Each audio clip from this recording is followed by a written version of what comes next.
I now look to Amali Yeshitela to continue the case for the proposition.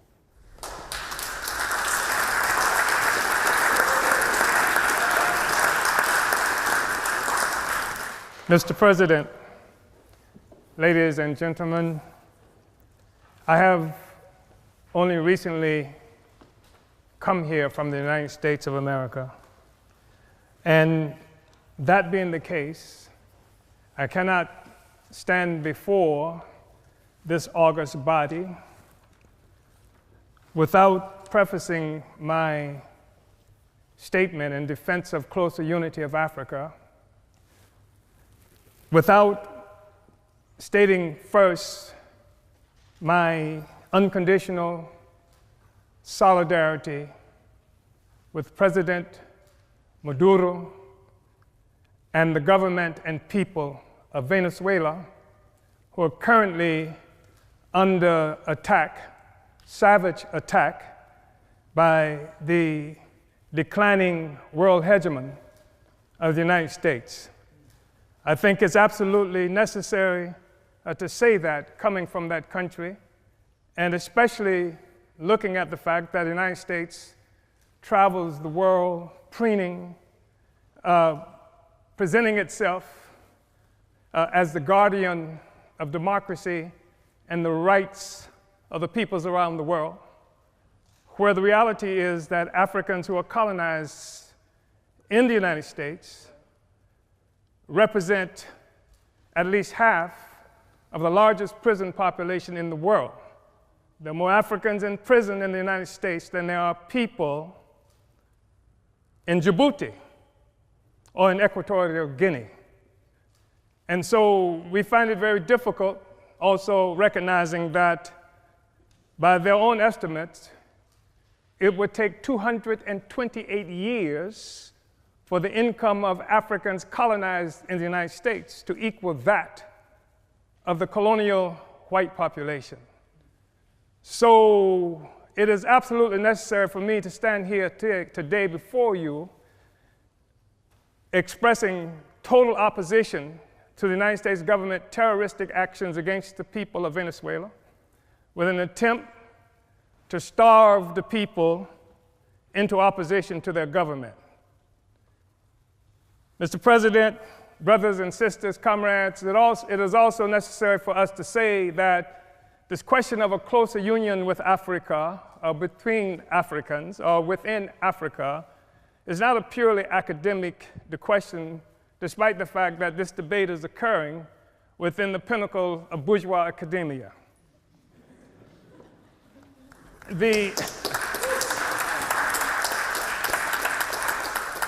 That there is a natural, historical inclination for Africa and African people to be united, which is one of the reasons I am here today.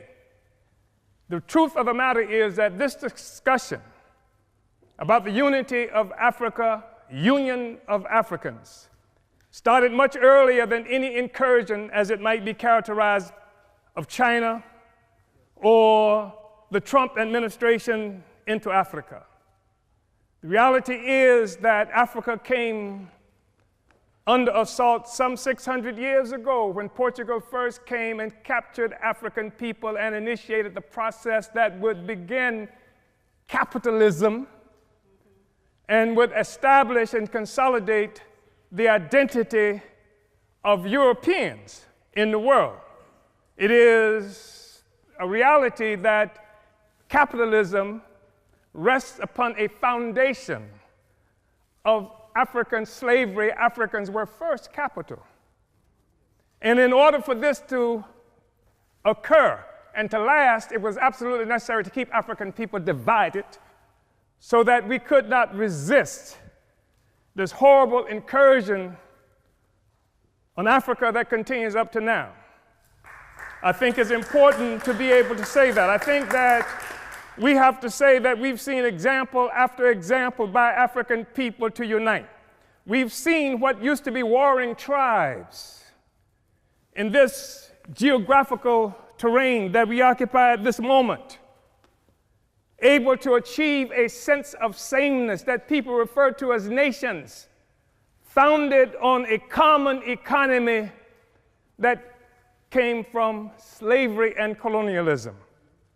This is the basis of the unity that we see. If there is a problem with the European Union today, it is because the foundation, the economic foundation of capital, of imperialism, is being stressed by the struggles of the oppressed peoples of the world to take back their resources from this parasite that bleeds Africa, that bleeds the world, that bleeds Afghanistan, that bleeds the people of Yemen who are dying by the thousands even as we have this discussion. This is the basis of a Brexit. It can't stand together anymore because the host is rejecting the parasite. And it's creating crisis throughout Europe and throughout the imperialist world. I think it's necessary, brothers and sisters, to say that there has been a natural trajectory by African people for closer union. We know that we're talking about having this discussion in part because in 1884-85, Europeans sat at a table in Berlin, Germany, not a single African there, and carved up Africa into the territories that we now sometimes call countries and illogically refer to as nations. Africans didn't do that. It was Europe that did that.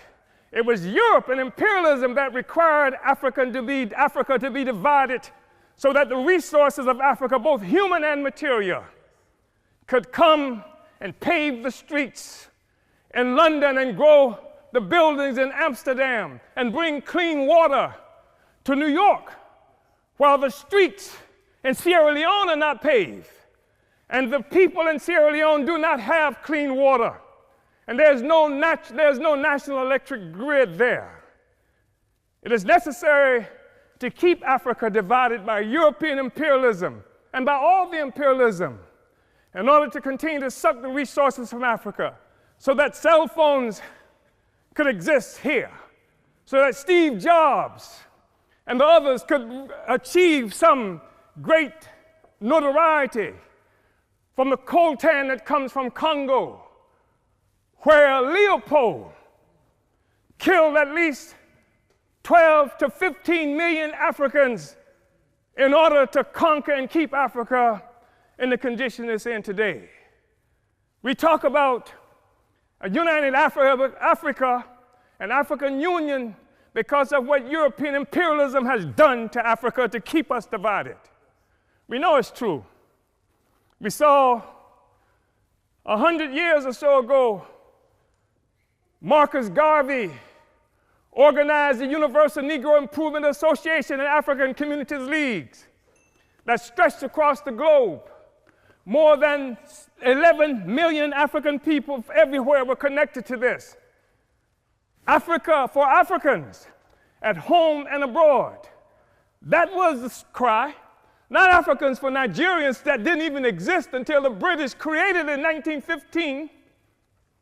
And Flora Shaw, the mistress who would become the wife of Frederick Lugard, came up with the name nigger area. Not this false national consciousness that has been imposed on Africans around the world.